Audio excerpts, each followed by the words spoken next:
Entrepreneur MBA podcast purpose is to help existing business owners grow their companies past the 10 million in revenue per year benchmark. Here is your host, Stephen Halasnik.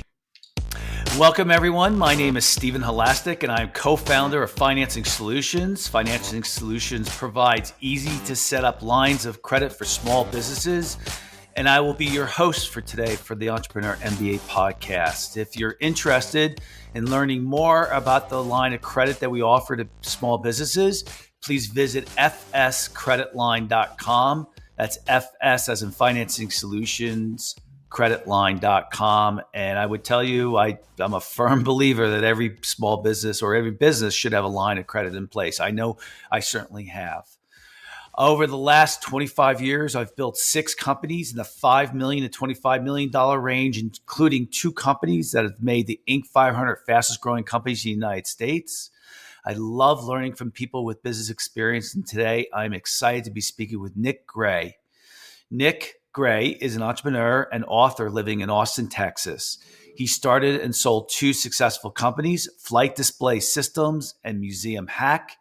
Nick is the author of the 2-Hour Cocktail Party, a step-by-step handbook that teaches you how to build big relationship by hosting small gatherings. Over 75,000 people have watched his TEDx talk about why he hates most museums. He's been featured in the New York Times, the Wall Street Journal, and New York Magazine called him a host of culturally significant parties. Nick, welcome to today's Entrepreneur MBA podcast. Hey, thanks for having me. Excited to speak with you. So today's topic, which is a super fun topic, and I think it's a lost skill. It's the 2-hour.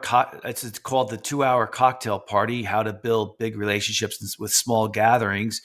It's based on the same name of the book that you wrote, correct? Yes, that's right. That's right.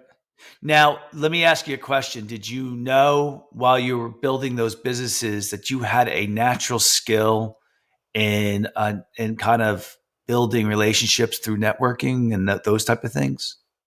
So when I first moved to New York, I lived in New York City for 13 years, and I really didn't know anybody when I first got there.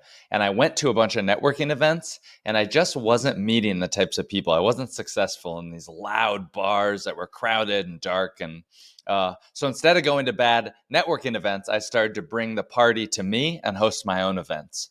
And by hosting those parties, that's how I launched my last business. And I think every entrepreneur, business owner should be hosting parties to make friends, build new relationships, things like that.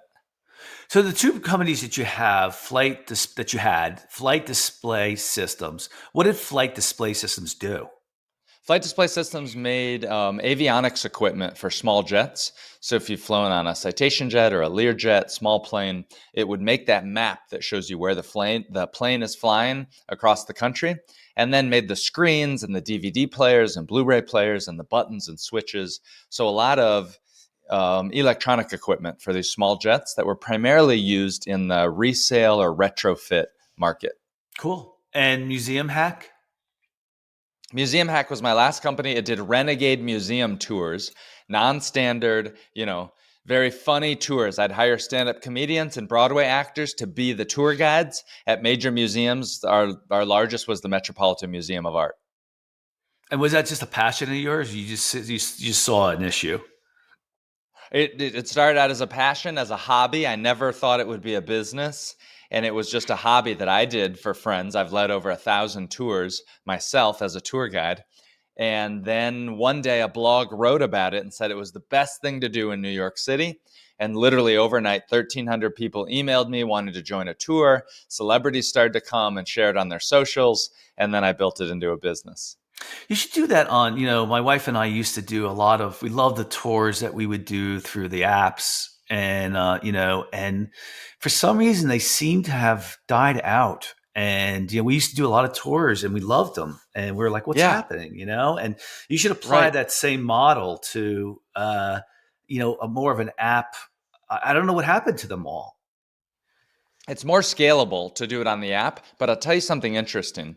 The museum's collection doesn't actually remain the same. And so you design a tour based on the app. Well, now the museum moves a painting around, which actually does happen. It goes out on loan or something. And now you have to reconfigure your whole app, and it happens a lot more frequently than you'd think. So it's harder to do. Well, it wasn't But so it's a much good idea. it wasn't so much the museums, because I get it. Mm, It was, I mean, you don't move a building, so we would do all historical tours and those type of things, nice. and they just seem to go out of. They just, I'm like, wow, what a great model! You create it Right. once, and that's it. You're done. Maybe you update it once in a while, and that's all the things. So, anyway. We're talking to two entrepreneurs right here who certainly we jump right into the Right. business stuff, right? So, Yep. why do you think big network gathering events? I mean, this is probably an obvious answer that you can answer, but why do you think they're just not? People aren't good at meeting people at those events. Well, let's think about you as a successful business owner or some of your listeners. They own multi-million-dollar businesses. They have a lot of employees. Their needs are very different from someone who just shows up to the party to sell insurance or something like that. I'm not saying there's anything bad with those people, but when you go to an event, you want to meet people that are interesting. You want to talk to the right people. And at many of these networking events, there's simply no way to meet people except you physically bumping up and encountering somebody and striking up a conversation. Then you're trapped in conversation for 10 or 20 minutes, and you only meet people by sort of happenstance. It's not a curated group. It doesn't feel generous. There's no sense of intimacy. You don't have the right conversations that you need to. And so for high quality people, I think they can be better served by hosting high quality gatherings. And my cocktail party format and formula really says you really only want 15 to 20 people. That's the ideal size for a party. Now, are you originally from Austin, Texas? I just moved here a year and a half Oh, ago. I grew up in the suburbs of Dallas and North Georgia. I went to okay. school in North Carolina. So, I mean, there's an observation that I'll make. I had a guy who worked for me from Iowa. And this is just one example, but I've Yeah. seen it. And that is from certain parts of the country, the way that people conduct business is through networking. Hmm. And in other parts of the country, it's not that way. It's you're doing advertising and your lead generation is that way. Is the area that you grew up, is networking through people to generate business a commonplace thing? I grew up very much online on the internet. I was making Okay. my first business in 1996, doing web hosting companies. And I've always been trying to surround myself with high quality people. But I know what you're talking about, where certain industries, especially, is what they lovingly refer to as a good old boys network. And so I understand that idea. I think cities like New York also attract people that are interested in connecting with other high quality individuals.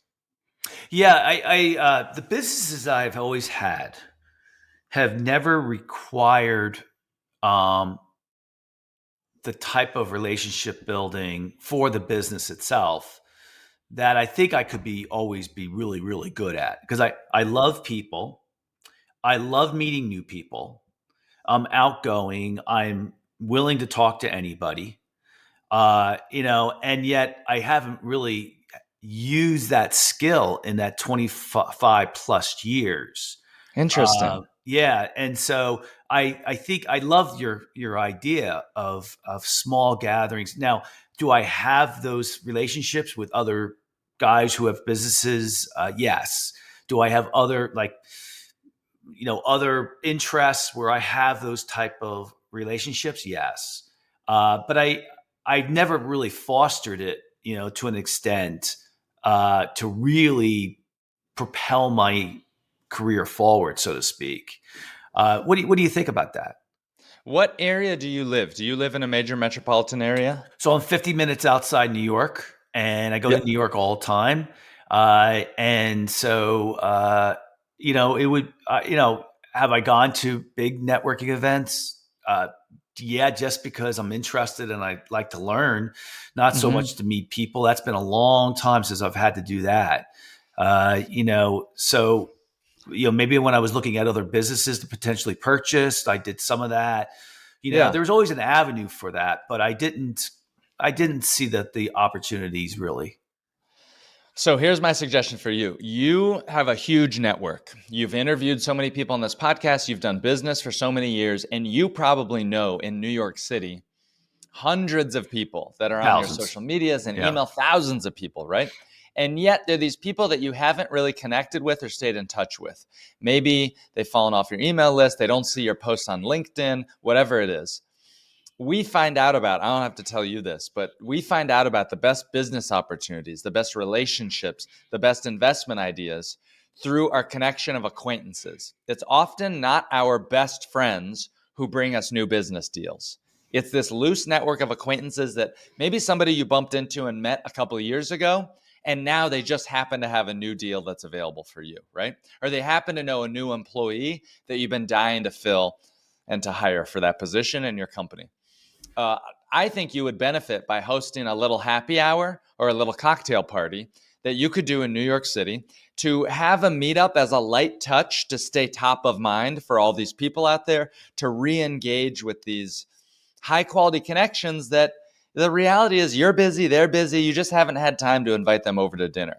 And so my whole thesis is that you can get 80% of the benefits of a dinner party with only 20% of the work by hosting a happy hour, a cocktail party, something like that. You can invite more people, you can connect with more. In the same amount of time it takes you to watch a Netflix movie, just imagine if you can build relationships with 20 people. Yeah, it's funny you should say that because I'm just about to start. It was a friend of mine. I don't know if a guy named Mike Michalowicz. He's written 6 books, and he suggested to me. I'm friendly with him. He suggested that we put together an entrepreneur poker club, and so we're starting in September to our first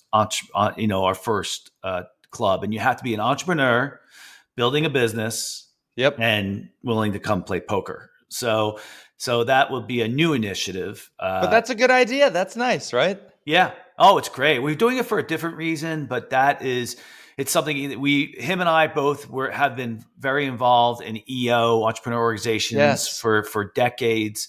And he said, let's do this locally. And there's actually another reason outside of business to do it, but we just thought, let's combine these things together. And it was more about relationship building. So I'll play devil's advocate for a second with you. Listen, please. I believe in what you're saying, right? So like financing solutions, for an example, like I never wanted to be in the position where I was the rainmaker of the company. Like so I don't want to be out there generating, the business. I want the business to come to me. So my role is 95% marketing. I come up with the marketing plans. And to me, the 2-hour cocktail party is another venue of another avenue of marketing. Right. So that's how I would say I'm going to play devil's advocate with you. I don't want to be the rainmaker. I want the rain to come to me. Sure. Yeah. And so maybe are there folks on your staff who could run something like this for you, where maybe you just get to show up and do it, and you just show up and make an appearance and you build the relationships. You are the head, you are the center, you are the guy, and sending out the invitations. You're right. Maybe you don't exactly want to do that, but this is a perfect formula for someone that's an executive assistant, an events planner, somebody on a team that could just host something for current clients, past clients, new clients, business associates, and you just show up and make an appearance. Yeah. So tell me about the book that you have. So tell me how the chapters are divided up. Like not like, tell me a little bit about, what you're how you're putting people through the methodology of a 2-hour cocktail party. Yep. So the general gist of it, when you think about what are these parties, why do I need a book to know how to host a party?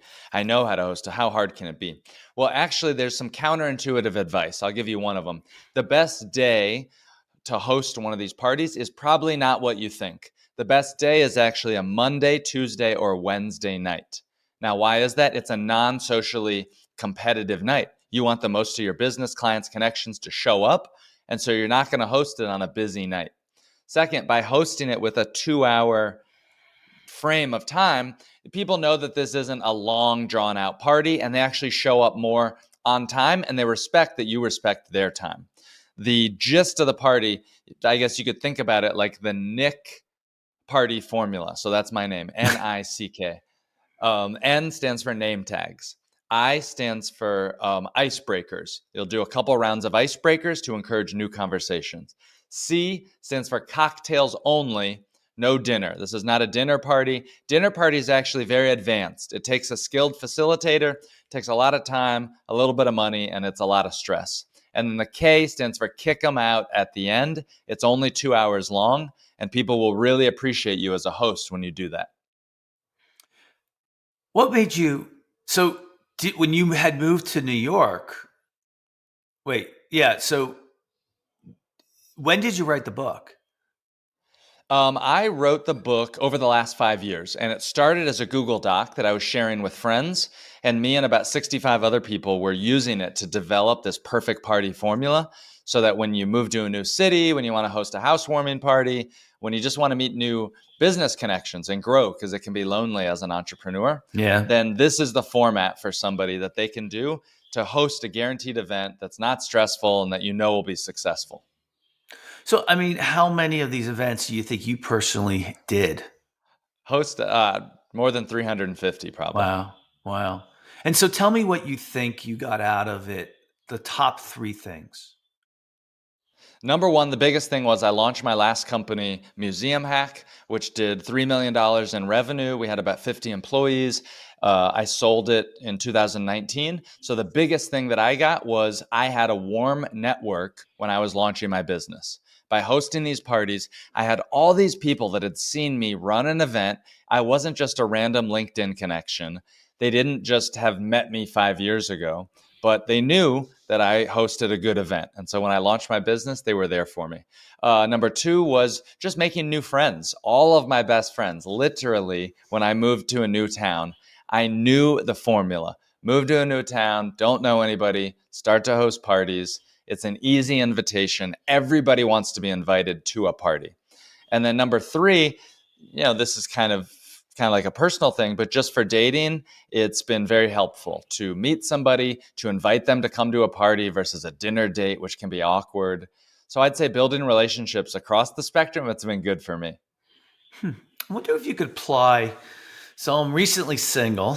My wife, terrible note, my wife passed away last year.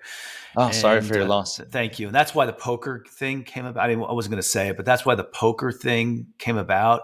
I was talking to Mike and letting him know. I'm like, all our friends were our friends or her friends. They weren't just my friends. And I said, I'm lonely, and so I said, I need to fill my time again. I need to rebuild my friendships. And Mike suggested, he goes, let's do a poker entrepreneur party. And and stuff like that. So that's perfect. Yeah. So, I'm on the online dating world, which by the way has worked great for me, honestly. But have you thought applying this model to dating?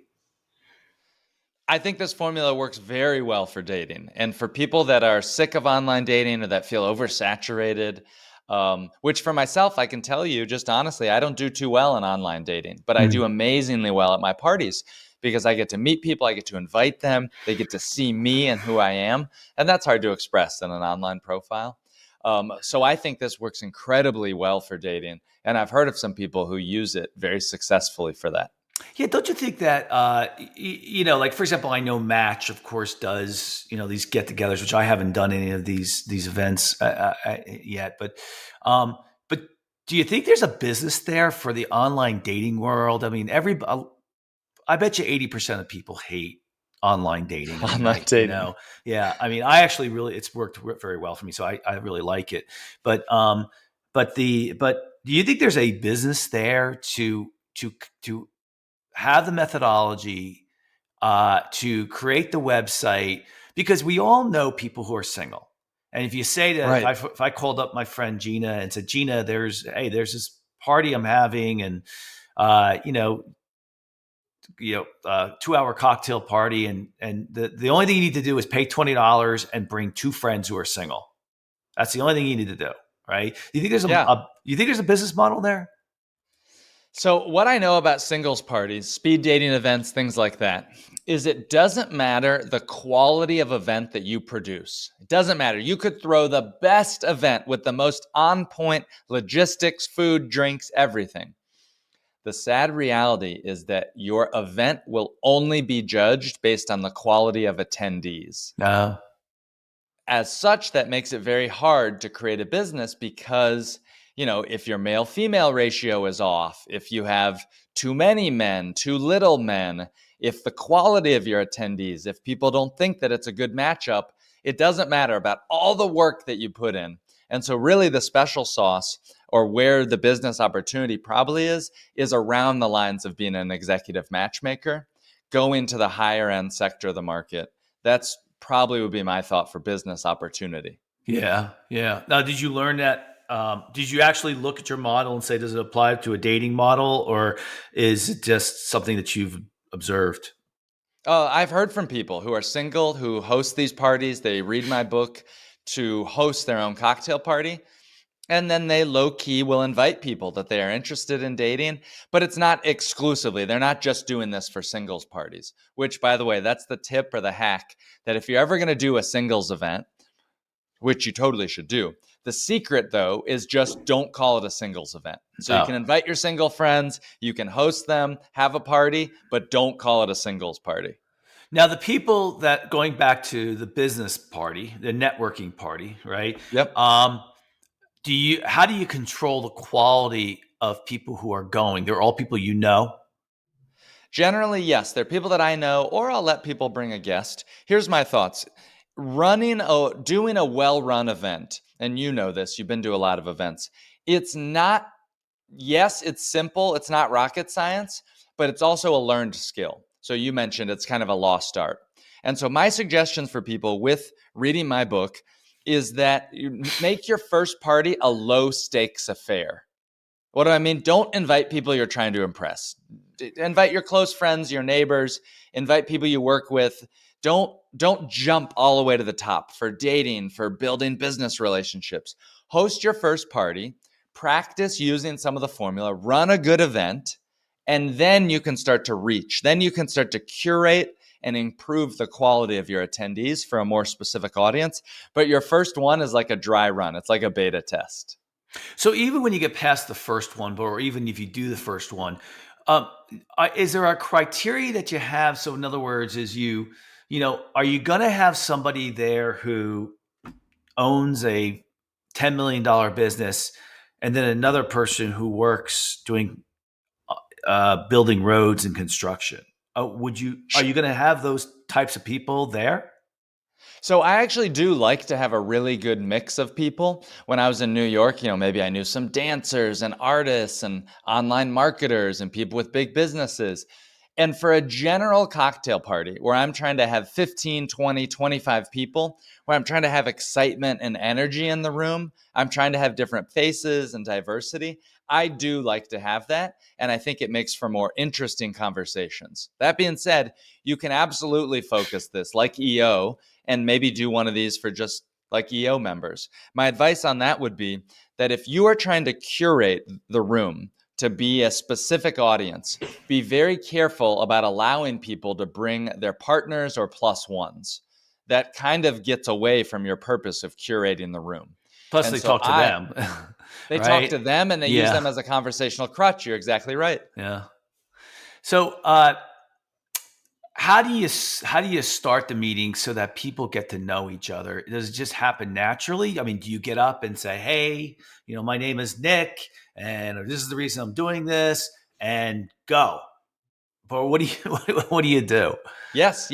I do exactly that. I will make 3 rounds of icebreakers, and I do simple icebreakers. I think you need to think about these icebreakers like green, yellow, red. They get increasingly more vulnerable. But at the beginning of the night, I'll just say, hey, everybody, thank you so much for coming. We're going to do a real quick round of icebreakers. Say your name, what you do for work, and tell me one of your favorite things to eat for breakfast. Wow. It sounds like a silly question, but it works at the beginning of the night when there's not rapport, when the room is still a little cold and a little bit of stuffy. It's easy to do that. I was invited to a huge real estate event last night to lead a round of icebreakers for people. And they use these icebreakers just to give an excuse, a conversational crutch, to go up to somebody and be like, oh, hey, I heard that you worked at Keller Williams or whatever. And they go up and they chat with people. It is so helpful to get the room, and you're going to do that 3 times during the 2-hour cocktail party. What would the second one be? The second one, I actually do the first one when you've got about 5 people who've shown up. That's the early, what I call the awkward zone at a party. When there's not enough people there, it's a little awkward. Maybe somebody you hardly know showed up first, right? That happens a lot. Your friends never show up on time. And so during the awkward zone, we'll do that first one. Hey, let's just go around the circle, say your name and what you do for work, maybe your favorite thing for breakfast. Then when everybody's got there, about 30 minutes after the party starts, I'll do the same icebreaker. Nobody ever complains that you're doing the same one. Now they understand you're doing it for the whole room. The third icebreaker that I'll do, I like one of 2 questions. Number 1, what's the best piece of media that you've consumed recently? It could be a book, a podcast like this. It could be a Netflix show or a movie. It could be an article that you watched, but share something that you really enjoyed that made you think or laugh or something like that. So I like that question. Another one that I like in a room of business owners or friends or entrepreneurs would be, what's the best purchase that you've made over the last year that's, say, $100 or less? It could be an object or an experience. People get to share about kitchen gadgets or a fun tour that they went on. And that's a really good one. Everybody shares cool ideas. Both of those, notice what we're doing. We're asking a room of smart people for their recommendations. And it makes the whole room feel smarter. So I got 2 questions for you. I'll say the last one for later. So I just thought of the scenario. So there's this guy who I've become very good friends with. And I see this all the time. 65 years old. Uh-huh. He was a CFO for a major company, and he's retired now, and he is struggling what to do with his life. Yes. Right. It happens all the time when entrepreneurs sell their businesses. They're like, "What do I do now?" It's like the worst time. Everyone thinks it's the best time. It's the worst time because they don't know what to do with their time. Yeah. And it happens with people who retire from companies or entrepreneurs when they sell their business or whatever, they close it down, whatever. So, I thought, what, this would be a good idea for him because, again, this is about maybe potentially ideas coming to him, right? Yes. He meets all these people and he finds out what all these people are doing for a living. Maybe he can even say, hey, I'm looking for my next opportunity if you know of anything, right? So would he... You said early on that that he should just invite 10 friends and have the cocktail party. But is he going to learn anything new through those 10 friends that he wouldn't have done on a one-on-one basis? It doesn't matter. His first party, he's learning how to run a good event. Run a party. Okay. Yeah, right? Yeah. So his first party, he's going to have 15 people. By the way, he starts first with something that I call his core group. His core group is 5 friends like you who say yes, that'll guarantee to be there and to show up. Once he gets those 5 yeses, then he can reach out to a wider group of people to invite them because then it'll be a success. What do you think the number one fear is of someone who's never hosted a cocktail party before? People are bored. They don't talk. That would be my concern. That would be my concern. Yeah, they're bored. What are they going to talk about? Are my friends interesting? One of the big fears I hear as well is, well, nobody's going to show up. That's a huge fear, right? Yeah.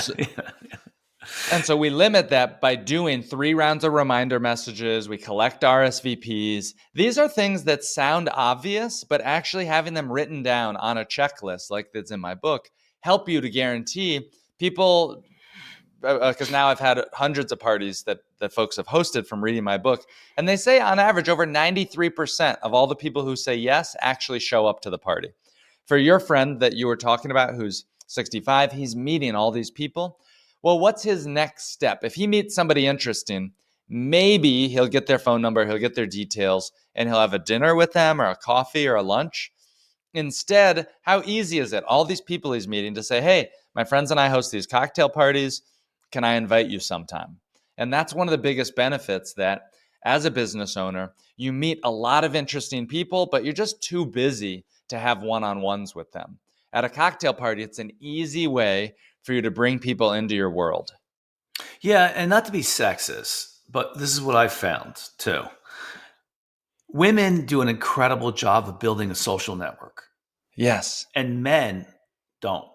And so Right. I think men would really want to go to this Right. cocktail party. They enjoy these type of things.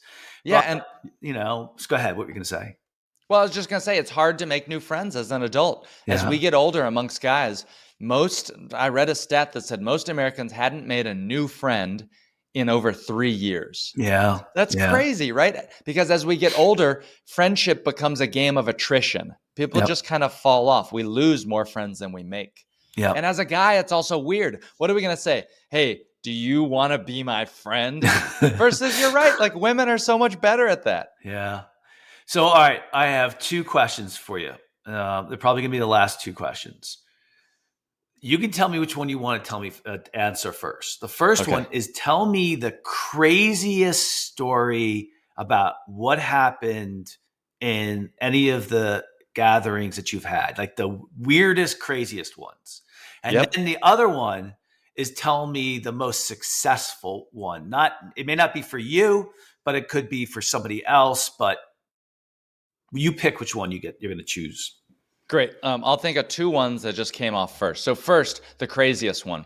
My 37th birthday party I hosted at Lincoln Center in New York City. And I hesitate to share about these big fancy party stories because I don't want your listeners to think, oh, I have to have Lincoln Center. The party's meant to be hosted at your home. It can cost less than $100. But I host hundreds of these parties. So for my birthday, I kind of do something big. Well, for my Lincoln Center party, I had a lot of rehearsal parties leading up to it to just practice some of the entertainers and the band. And the most interesting thing that I could share with you is I actually liked one of the rehearsal parties better than the actual party itself. Wow. Why was that? There was no stress for me. I just got to invite a different crowd of people to come for that one. I was just playing around, experimenting. Versus on my actual birthday, there was catering and there was this and there was all this these entertainers and these VIPs that I had invited were there. And so that was pretty stressful. The best success story that I can think of, let's see. I'm thinking about this woman whose name is Nagina. She lives in New Jersey. And she is a self-described soccer mom. She has a business. She runs her business and she takes care of her kids. And she has a beautiful family. But she didn't have a lot of friends. And she would go to these PTA meetings at school and not know anybody. She just didn't feel like she had friends. She read my book. She hosted a couple of these wine Wednesdays for her girlfriends. And now she goes to the grocery store and she gets recognized. People are like, oh my God, Nagina, I heard about your parties. I saw you on Facebook or whatever. And for her, that was a big success. And I'm happy to hear stories like that all the time. All it takes is a simple 2-hour cocktail party. Hey, I have a suggestion for you. I wrote a chapter in a best-selling business book. And I took that chapter that I wrote and read it on my podcast because I know people like to listen to books better. I do. Have you considered doing that with your book? I did an Audible. I paid $6,000 to record it in a big studio. And you're exactly right. People love listening to stuff. That's a mistake that I made. I wish I would have had that Audible ready when I launched my book. It didn't. It came out 6 weeks later. But man, the sales on that have been tracking. About 30% of all the sales come from the Audible. Yeah, so now it must be my last question. I was going to ask you this off air, but I think it's probably appropriate. So the reason you wrote this book, and we're going to get a little bit more into my question, but tell me the reason why you wrote this book. I got so many benefits myself from hosting these parties and then training my friends how to host their parties and seeing them build friends and make these big relationships. I sold my last business. I'm in a nice position where I don't have to work again. And it's something that I want to do to give back. It truly, I think the world is a little lonely now. Post-COVID, Yeah. we've forgotten how to gather. It's hard to make friends as adults. And so this is my way to do something cool. Are you familiar with the company Meet or the website, whatever, Meetup? Yes. Yeah. So the story behind Meetup was it came out, the guy who started it came out right after 9/11. And he thought that the world needed to become closer together, that people were getting away from each other too much, and that there needed to be a way for people to come together to discuss things. And so he came up with the idea of Meetup at the time. So something a little bit similar to what you're saying. And I'll tell you what happened. So I got your book the other day, right? And I haven't had a chance to read it. I'm going to. And I got your book the other day, and so my vision for my potentially future was to write a book, write a couple of books, but write a book and then become a public speaker. Then that way I get to see the world a little bit. I enjoy public speaking. I love traveling, meeting new people. And I got your book, and I was, the ideas that I had for my books or book, let's say the next one, it didn't exactly lend itself to like tons and tons and tons of different organizations who would say, "Hey, we want you to come in and talk to us about this." But with your book, when I looked at it, I said, this book could be used for any type of organization. Right. And it was like, I was like, wow, if you want to facilitate that vision of being able to be a public speaker, this book would allow you to go to insurance places and insurance parties and not parties, but gatherings and real estate and small businesses and EO and so many different places versus the book I want to come up with, or want to write, is where do business ideas come from? Right. Interesting. It's a very, very narrow focus. Had you ever thought of that before? I never thought about that before, about a speaking tour, but I love that you're like 5 steps ahead. Well, and you're maybe thinking, one. okay, well, but you're like, okay, I'll write the book, and the plan is to get speaking. How do I tailor the book? How do I write a book that will lend itself to a speaking career? I think that's smart. That's nice. Yeah, it's also has to be something I'm interested in as well. So I actually started thinking about that. Okay, I was like, okay, what do I do naturally that I could then convert into a book? And I did already had one idea, because since I was 21, I've developed a methodology for a life plan. And I think that's very unique. I've always had it, and people have been impressed with that. So I thought, that's kind of, that could potentially be used at a lot of different places. I don't know yet. So, so any last words to our listeners before we kind of sign off? I think that this formula of how to host a cocktail party doesn't have to just revolve around alcohol and drinks. You can host a clothing swap. You can host a book swap. You can host a happy hour without alcohol. I have some Mormon readers that read my book that do just non-alcoholic drinks. But the idea to gather can supercharge you and help your business to make new friends and build new relationships. It's lonely running a business. That's it. That's all I got. Yeah, and on that note too, like I had while you were talking before, I just joined the board of this nonprofit, and I'm going to be the heavy hitter, the one that goes out and try to get really big donations.